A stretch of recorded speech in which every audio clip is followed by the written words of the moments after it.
A gente viu então anteriormente a definição das funções de transferência, e aqui eu estou generalizando, né, essa definição para um caso mais amplo, né, de função de transferência para uma ordem arbitrária, né. Então, as FTs que a gente vai analisar aqui, elas traduzem explicitamente numa relação dinâmica entre um sinal de entrada, né, uma perturbação, e uma saída, né, uma resposta. Esse nome de função de transferência você pode interpretar assim, né, como se a entrada, a função de transferência ela descreve como a entrada ela se transfere para a saída, né. Em alguns casos, né, dependendo da área que você está estudando, você pode encarar a função de transferência como se fosse um filtro, né. Tem um sinal entrando nessa função de transferência, né, na nossa FT, e ela filtra esse sinal, ela processa esse sinal e transforma na resposta, né. Então é bem essa visão, né, de diagrama de bloco que a gente tem quando a gente cria uma função de transferência, né. Aqui eu estou mostrando uma forma geral de uma FT, né, com, né, um numerador BM, SM mais BM-1, SM-1 mais reticências mais B0, né, e um denominador mais ou menos com a mesma forma, né, mesma equação matemática. Muitas vezes a gente vai falar de ordem de função de transferência, ou ordem do sistema, e essa ordem que a gente vai falar mais para frente com mais detalhes, está geralmente relacionada à ordem do denominador, né? Então, esse n aqui, que é a maior ordem do polinômio do denominador, dá a ordem do teu sistema, né? Por que isso está relacionado à ordem do sistema? Porque o denominador ele é o termo que multiplica a variável de saída, né? Então, um s ao quadrado, por exemplo, significa que a sua equação diferencial tem uma derivada segunda, né? Por isso, a gente chamaria, né, o nosso sistema de segunda ordem nesse caso, né? Várias vezes a gente vai pegar, né, nossos sistemas e a gente vai, entre aspas, né, encaixotar eles para explicitar nessas relações entrada-saída, né? Então, muitas vezes a gente vai utilizar um diagrama desse tipo aqui, né, onde à esquerda, né, entrando nesse bloquinho, a gente tem a variável de entrada, né, estou representando aqui como QI. No bloquinho, né, você pode colocar, por exemplo, né, a função de transferência representando, né, a relação entrada-saída, e saindo do bloquinho a gente tem uma variável de saída do nosso sistema, né?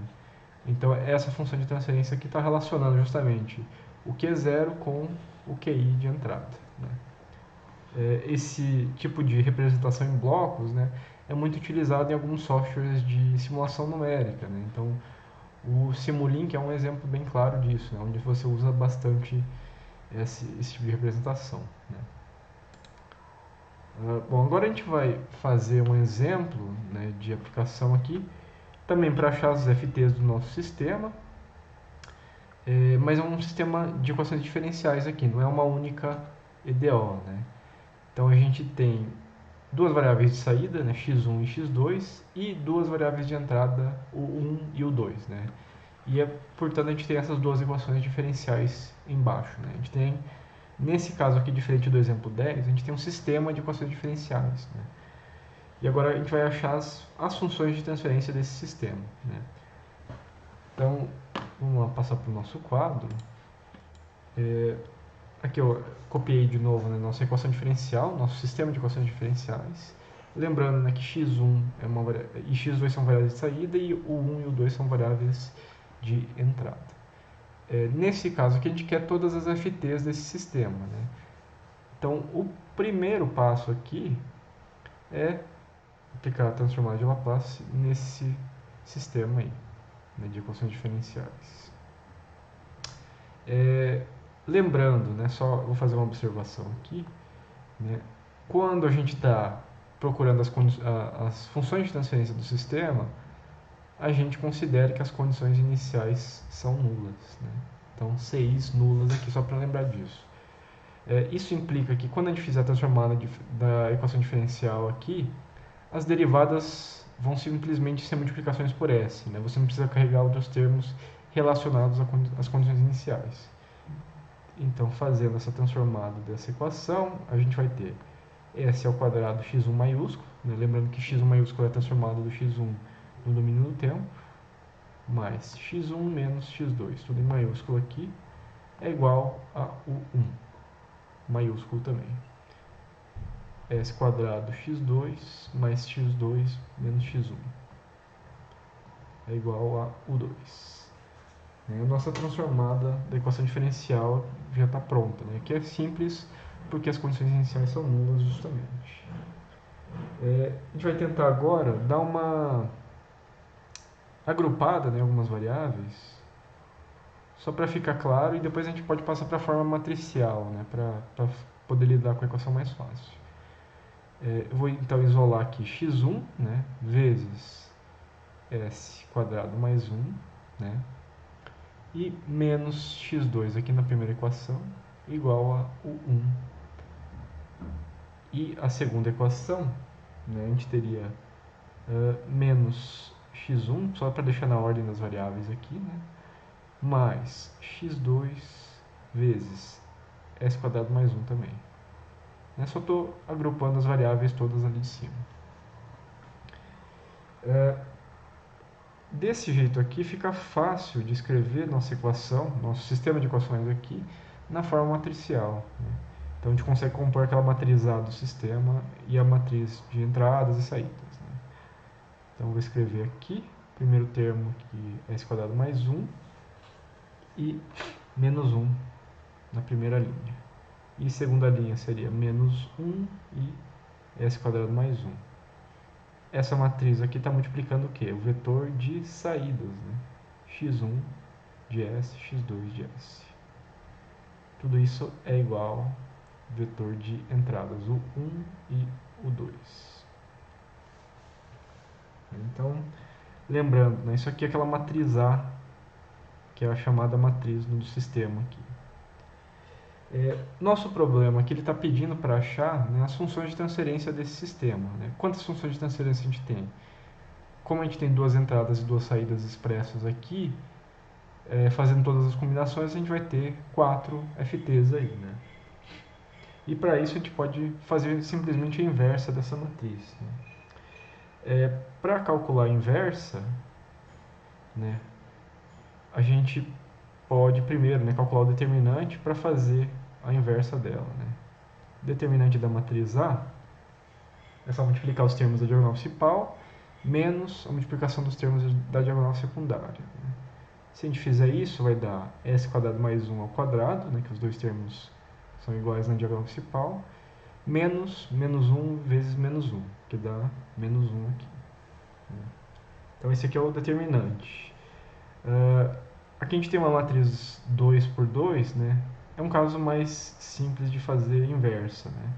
Tem aquela regrinha lá do ensino médio nosso que a gente pode utilizar para fazer esse cálculo. Quando a matriz é 2 por 2, você troca os termos da diagonal principal de lugar, no caso os dois são iguais. Então, s quadrado mais 1 e s quadrado mais 1 estão na diagonal principal.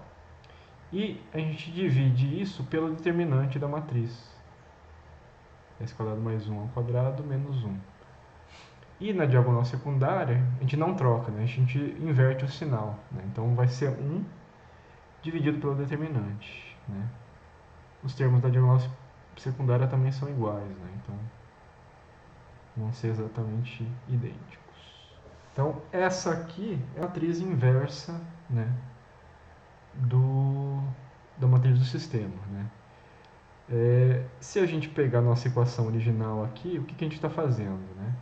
Quando a gente pré-multiplica essa equação pela inversa da matriz A, a gente consegue isolar o vetor de saídas, x1 e x2, é igual a A inversa, que é o que a gente acabou de calcular, vezes o 1 e o 2. Então, essa matriz A inversa, ela está relacionando justamente a saída com a entrada que você está aplicando. Então, lembrando que isso aqui é a nossa matriz de FTs, matriz de transferência, também chamadas.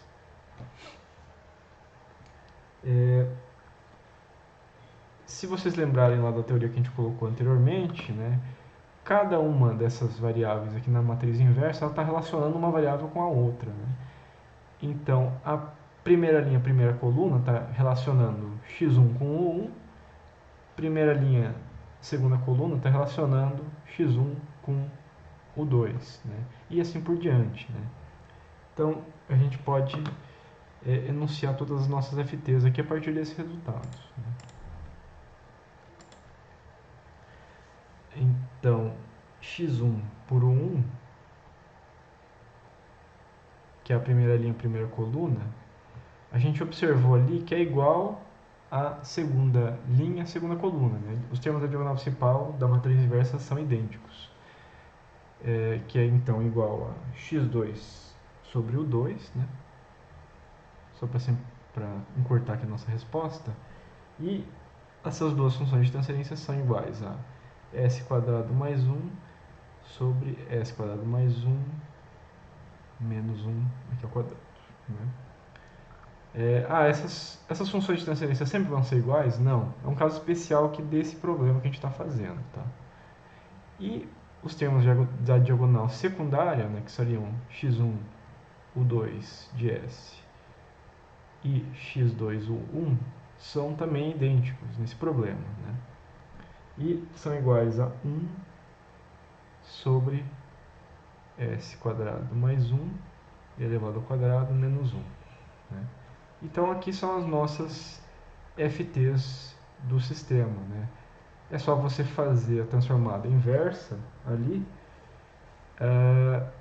e você consegue, né, a transformada inversa. É só você fazer a matriz inversa do sistema e você consegue isolar as nossas funções de transferência todas aqui, né? É só identificar cada termo ali e você consegue resolver isso. Como você consegue enxergar que o termo da linha 1 coluna 1 está relacionando x1 com o 1, né? É só lembrar que cada FT ela considera como se a outra entrada, né, ela fosse nula, né? Então, quando a gente considera, por exemplo, u2 igual a zero, né, a segunda entrada nula, a gente consegue calcular o x1, u1, né, que é o que a gente colocou aqui, e a gente consegue calcular o x2, u1, né? Então, quando a gente zera a segunda entrada, a gente consegue calcular as duas primeiras FTs. Para o 1 igual a zero, a gente consegue calcular x1, u2 e x2, u2 aqui, né? Se você olhar, vamos voltar na nossa matriz anterior, se a gente zerar, né, o 2, você consegue achar as relações entre x1 e o 1 e x2 e o 1, né? E da mesma forma, se você zerar o 1, você encontra as demais FTs. Então, o que essas FTs aqui estão falando para a gente, né? A FT x1 sobre 1 está dizendo para a gente como que a resposta x1 se relaciona com o 1. Então, a x2 sobre o 2 está fazendo a mesma coisa para x2 e o 2 e assim por diante, né? Então, essas FTs elas explicitam para a gente como que é a resposta para cada entrada, para cada saída, né? Beleza, né? Mas vocês podem estar se perguntando o que acontece quando a gente tem as duas entradas ocorrendo em paralelo, né? Para entender isso, é só você pegar aquela equação anterior, né, com a matriz de saída isolada já, o vetor de saídas isolado, e fazer a multiplicação pela matriz inversa ali, né? Então, você vai ver que o x1 vai ser igual a primeira FT, que é x1 sobre o 1, vezes o u1, mais o x1, né, vou colocar aqui entre parênteses, sobre o 2 vezes o 2. Né? E da mesma forma, o x2 vai ser x2 sobre o 1 vezes o 1, mais o x2 sobre o u2 vezes o 2. Então, quando a gente tem as duas entradas ocorrendo em paralelo, né, as 4 FTs, na verdade, elas vão contribuir aqui para a nossa resposta, né? Quando uma das entradas for nula, né, você só vai enxergar uma parte das FTs ali, né? Então, é isso que a gente enxerga aqui, né? A gente vai explorar isso aqui bastante mais para frente, né? Quando a gente estiver modelando sistemas físicos e tal, então a gente vai começar a esmiuçar esse tipo de representação aqui, né? Então a gente vai ver que isso aqui é muito útil para a gente representar esses sistemas dinâmicos que a gente está analisando aqui. Então, voltando lá nos nossos slides, né? Aqui a gente tem, enfim, as FTs que a gente acabou de achar, né? Só fazendo aquela matriz inversa de A ali, né? Então a gente tem o x1, x2u2, x1u2 e x2u1, né? Todas as combinações aqui de FTs. Igual eu falei antes, nesse caso, né, a gente tem um problema relativamente simples, né? Onde a gente tem uma certa simetria, né? Então todas as FTs acabaram, a maioria das FTs acabaram coincidindo uma com a outra, né? Mas isso aqui não é um caso, não é uma situação geral, né? Nem sempre vai ser desse jeito.